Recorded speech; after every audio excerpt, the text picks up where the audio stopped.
नमस्कार, आप देख रहे हैं बिस्तक। मैं रजत देवगन।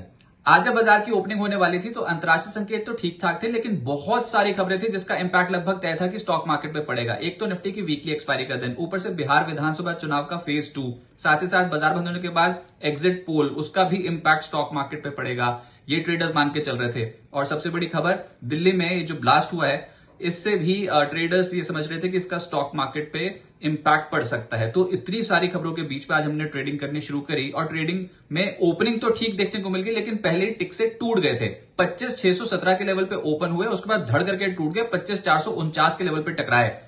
11 बजे के आसपास एक गिरावट एब्जॉर्ब कर ली मार्केट में। उसके बाद जो रिवेंज ट्रेडिंग शुरू हुई है वीकली एक्सपायरी वाले दिन, इतना जबरदस्त पुल बैक देखने को मिला। 25,715 ये आज के दिन का हाई और क्लोजिंग आई है 25,694 के लेवल की। दिन की ऊंचाइयां छूते छूते हुए बंद 120 points close to close Nifty बढ़ गया, लेकिन निश्चित रूप से देखोगे तो 245 अंक चढ़कर बंद हुआ है निफ्टी। बहुत ही तगड़ी रिकवरी और मंदी करने वाले बुरी तरीके से ट्रैप हो गए। निफ्टी बैंक 58,138 के लेवल पे हुआ है बंद, 200 अंकों की चढ़ाई चढ़ गया और सेंसेक्स 335 अंकों की बढ़त के साथ 83,871 के लेवल पे हुआ है बंद। 40 शेयर निफ्टी के चढ़ गए, 10 गिर के बंद हुए। और ब्रॉडर मार्केट्स पे पिक्चर बटी बटी थी। 1,560 चढ़े, 1,560 गिरे एनएससी पे। लेकिन जो सबसे तेज हुआ वो था इंडिगो, निफ्टी पे सबसे तेज चलने वाला स्टॉक, 3.5% ऊपर। बीएल 2.25% ऊपर। एमएनएम, अदानी पोर्ट्स और एचसीएल टेक 2%, 2.25% की दौड़ लगा गए। निफ्टी लूजर्स में आज क्रैश हो गया बजाज फाइनेंस पोस्ट रिजल्ट बाजार को अच्छे नहीं लगे। 7% गोता लगा गया बजाज फाइनेंस का स्टॉक। बजाज फिनसर्व भी 6% टूट गया। ONGC, Tata motor passenger vehicle और कोटक बैंक जैसे स्टॉक्स पे दबाव आया। एफएनओ गेनर्स में वोडा आइडिया दौड़ता ही चला गया। ये स्टॉक पोस्ट रिजल्ट्स 8.25% ऊपर। भारत फोर्ड 5.5% चढ़ गया। एचएफसीएल 5.5% ऊपर। बीएचईएल और इंडिगो, ये स्टॉक्स में आज तेजी बनी। एफएनओ लूजर्स में बजाज फाइनेंस और बजाज फिनसर्व निफ्टी के ही टॉप लूजर्स हैं, 6% से 7.25% नीचे। फिर ब्रिटानिया, एयू बैंक और वोल्टास जैसे स्टॉक्स यहां पर आज के सत्र में दबाव देखने को मिला। और ब्रिटानिया में खबर यह थी कि वरुण बेरी इनके एमडी और सीईओ पद से इस्तीफा दिया है। अब रक्षित हरगावे जो है वो कंपनी के नए एमडी और सीईओ नियुक्त किए गए हैं।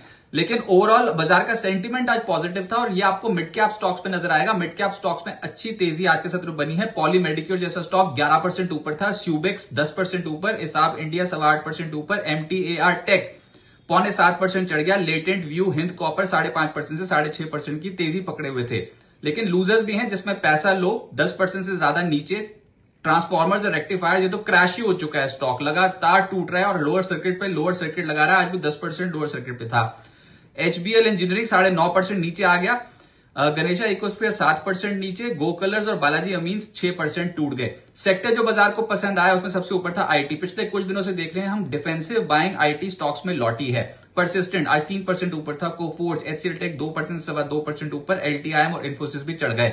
मेटल स्टॉक्स में सबसे तेज चला हिंद कॉपर 5.5% ऊपर। National aluminium, JSL, NMDC, Hindalco, ये सब स्टॉक्स 1% से 3% की दौड़ लगा गए। एनर्जी में भी अच्छी खरीदारी दिखती है। इस स्पेस में बीएचईएल सबसे तेज हुआ आज 4.25%। फिर अदानी एनर्जी सोल्यूशन 3.25% ऊपर। पावर इंडिया, टोरेंट पावर 2.5% चढ़ गए। बीपीसीएल, आईओसी, एचपीसीएल सब स्टॉक्स चढ़ गए।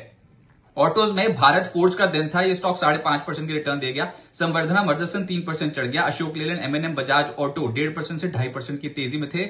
और डिफेंस कंपनियों के स्टॉक्स पिछले 2 दिनों से देख रहे हैं निचले स्रोत से रिकवरी शो कर रहे हैं। डिफेंस स्टॉक्स में खरीदारी दिखती है। आज एमटीएआर टेक 7.25% ऊपर। डेटा पैटर्न्स 4% ज्यादा चढ़ गया। गार्डन रीच 4% चढ़ गया। सोलार इंडस्ट्रीज, पारस डिफेंस, मैस्डॉक 2.25% से करीब 3% ऊपर चले गए। जो नहीं चले आज वो थे सरकारी बैंक्स, ऊपरी स्तरों पे मुनाफा वसूली हो गई। Central bank, UCO bank, bank of Maharashtra, IOB, PSB, union bank, ये सब स्टॉक्स ऊपरी स्तरों पर स्लिप कर गए। सेंट्रल बैंक और यूको बैंक तो 2.25% से 3% नीचे जाके बंद हो गए। फार्मा स्टॉक्स बटे बटे थे, लेकिन जो गिरे हैं उसमें है डिविस लैब्स 2.5% नीचे, वोखार्ड 2.5% नीचे, ग्लैंड फार्मा, एप्का लैब्स और लॉरस लैब्स 1.25% से 2% नीचे, लेकिन चले भी हैं। सिंजीन और बायोकॉन, सन फार्मा, ये कुछ ऐसे स्टॉक्स हैं जहां पर खरीदारी देखने को मिली। फिजिक्स वाला का आईपीओ आज ओपन हुआ है। 13 नवंबर तक ये खुला रहेगा। पहले दिन 0.08 टाइम सब्सक्राइब हो चुका है। 103 से 109 रुपए प्रति शेयर का प्राइस बैंड रखा गया है। इशू साइज है 3,480 करोड़ रुपए का, जिसमें से 3100 करोड़ रुपए का फ्रेश इशू है, बाकी का है ओएफएस। एमवी फोटोवोल्टाइक पावर का आईपीओ आज से ओपन हो गया है। आज से 13 नवंबर तक खुला रहेगा ये इशू। पहले दिन 0.09 टाइम्स सब्सक्राइब हुआ है। प्राइस बैंड है 206 से 217 रुपए प्रति शेयर। इशू साइज है 2900 करोड़ रुपए, जिसमें 2144 करोड़ रुपए का है फ्रेश इशू, बाकी का है ओएफएस।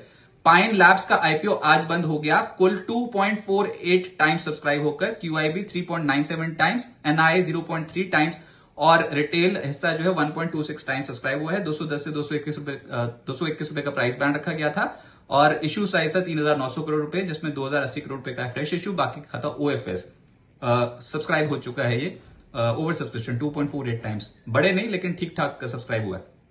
ग्रो की कल लिस्टिंग है, मच अवेटेड लिस्टिंग है, लेकिन कुछ ज्यादा ग्रे मार्केट प्रीमियम नहीं बता रहा कि कोई बहुत ही बम्पर लिस्टिंग होगी, ऐसा कुछ नहीं बता रहा। इश्यू प्राइस 100 रुपए प्रति शेयर का तय हुआ है। कुल 17.6 टाइम्स भरकर बंद हुआ था ये इश्यू और उसमें भी QIB और NIA जो हिस्सा है वो बहुत तगड़े तरीके से सब्सक्राइब हुआ था। इश्यू साइज है 6,632.3 करोड़ रुपए का, जिसमें से OFS का कंपोनेंट 5,572 करोड़ रुपए का था और 1,060 करोड़ रुपए का था फ्रेश इश्यू। देखते हैं कल लिस्टिंग कैसे होती है। अब आगे क्या होगा, देखिए बाजार बंद होने के बाद जो बिहार विधानसभा चुनाव के एग्जिट पोल आए उसका इंपैक्ट तो पड़ेगा ही, लेकिन बाजार ने उसको प्रीएम्प्टिव एक मूव के तौर पे आज बाजार में पहले खरीदारी हो गई थी। आज बहुत ही स्ट्रांग पुल बैक था, 245 पॉइंट निचले स्लो से निफ्टी संभल के बंद हुआ है, तो पहले ही बुल्स ने अपनी पकड़ मजबूत कर ली थी। आज कॉल राइटर्स बहुत बुरी तरह ट्रैप थे। आप ये दोपहर की मार्केट देखते, जो पोस्ट 11:30 की मार्केट थी उसमें धड़ धड़ करके बाजार ऊपर जाना शुरू हो गया था और मंदी के सौदे कटते ही चले जा रहे थे। तो ये मूव आता है एक्सपायरी पे कभी कभी देखने को मिलता है, लेकिन जो बेट लगी थी वो विधानसभा चुनाव जो कि बिहार पे हुए हैं उसके ऊपर लगी थी। तो देखते हैं एग्जिट पोल का आउटकम क्या आता है, उसका इंपैक्ट कल पड़ेगा। लेकिन फिर कह रहा हूं बाजार ने इस चीज को तो पचा लिया, लेकिन जिसको नहीं पचाया अभी वो है सरकार का रुख, स्टांस।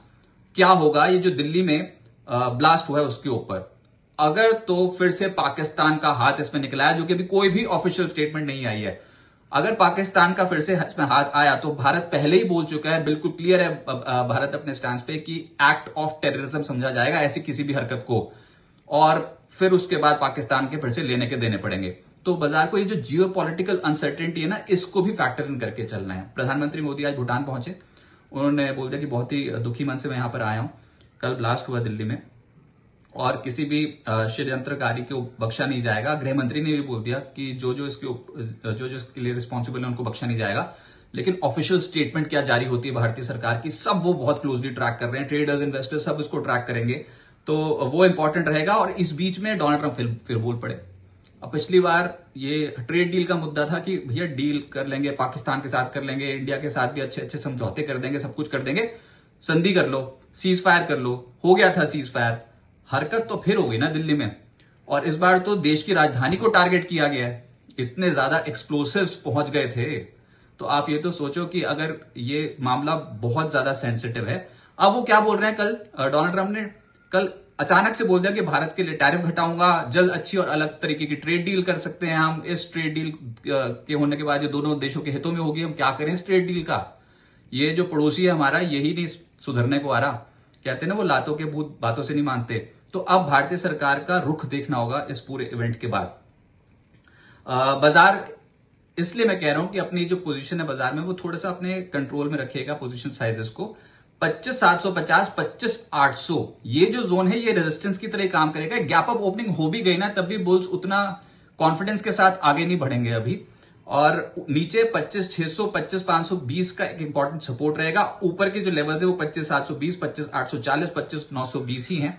और हम नहीं समझ गए अभी कि 26,000 के लेवल के ऊपर ठाठा करके एकदम से भागते चले जाओगे, क्योंकि अगर जियोपॉलिटिकल अनसर्टेनिटी बढ़ती है तो उसको भी पचाना कहीं ना कहीं जरूरी है मार्केट को। पर जो भी है बहुत ही ज्यादा अनसर्टेन मूड माहौल में भी कर रहे हैं हम, और ये बहुत दुखद घटना है जो दिल्ली में हुई है और बाजार ने इसको फैक्टर इन नहीं करके चल रहा है मार्केट अभी। तो अभी मेजरली एक डिप आई थी, उसके बाद एक खरीदारी हुई है। आज के सत्र में बुल्स ने कॉन्फिडेंस दिखाया है और कल फर्स्ट जो इंपैक्ट पड़ेगा वो एग्जिट पोल का पड़ेगा और उसके बाद देखते हैं कि वहां से बिल्डअप कर पाते हैं कि नहीं। लेकिन हाँ, बाजार शांत नहीं बैठेगा। बाजार में कोई एक तरफा मूव ऊपर या नीचे तगड़ा देखने को मिल सकता है आने वाले कुछ समय में, तो उसके लिए आप जरूर तैयार रहेगा। और अगर डिप भी आ भी जाती है तो सिस्टमैटिक इन्वेस्टमेंट करना ऐसे मार्केट में, ऐसे फेज में बिल्कुल सही रणनीति समझी जाए।